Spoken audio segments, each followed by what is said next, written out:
இளந்தலைவரின் பாராமுகம், சமாதான முயற்சி வெற்றியா?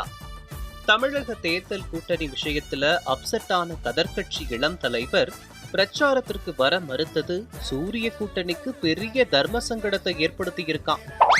அவர் வராம போனா கதர்கட்சி தொண்டர்களோட முழுமையான ஒத்துழைப்பு கிடைக்காதுன்னு கூட்டணி கட்சி தலைவர்கள் நினைக்கிறாங்களாம். கூட்டணியில ஒற்றுமை இல்லைன்னு எதிர்கட்சிகள் விமர்சிக்கிறத மக்கள் நம்ப ஆரம்பிச்சிடுவாங்க அப்படின்னு நினைக்கிறாங்களாம். இதையெல்லாம் தவிர்க்கணும்னா டெல்லி இளம் தலைவர் தமிழ்நாட்டிற்கு வந்து ஒரு தடவையாவது பிரச்சாரம் செய்யணும் அப்படின்னு விரும்புறாங்களாம். அதனால எப்படியாவது அவரை பிரச்சாரத்திற்கு கூட்டிட்டு வர தீவிரமா முயற்சி செஞ்சுட்டு இருக்காங்களாம். தமிழக கதர் தலைவர், முன்னாள் மத்திய அமைச்சர், கர்நாடக அமைச்சர், சூரிய கட்சி மூத்த தலைவர்னு பல பேர் முயற்சி செஞ்சும் இளந்தலைவர் மசஞ்சு கொடுக்கலையாம்.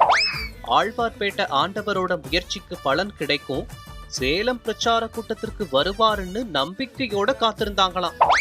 ஆனா டெல்லி தலைவர் அதுக்கும் அல்வா கொடுத்துட்டாரா. இருக்கிற பிரச்சனைகளுக்கு மத்தியில இது வேறையா அப்படின்னு சூரிய கட்சி தலைமை கடும் கொந்தளிப்புல இருக்காம். ஆனா தேர்தல் முடிகிற வரைக்கும் எதையும் வெளியில காண்பிச்சுக்க கூடாதுன்னு சூரிய கட்சி தரப்புல அடக்கி வாசிக்கிறதா சொல்றாங்க.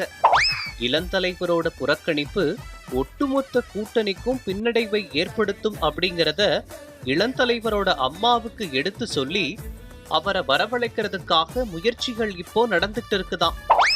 அம்மா சொல்லுக்கு கட்டுப்பட்டு ஒரு முறை தமிழ்நாட்டு பிரச்சாரத்திற்கு வர வாய்ப்பு இருக்குன்னு சொல்றாங்க. இளந்தலைவரை பிரச்சாரத்திற்கு கொண்டு வர இது மாதிரி பல வகைகள்ல தீவிர முயற்சிகள் நடந்துட்டு இருக்கான்.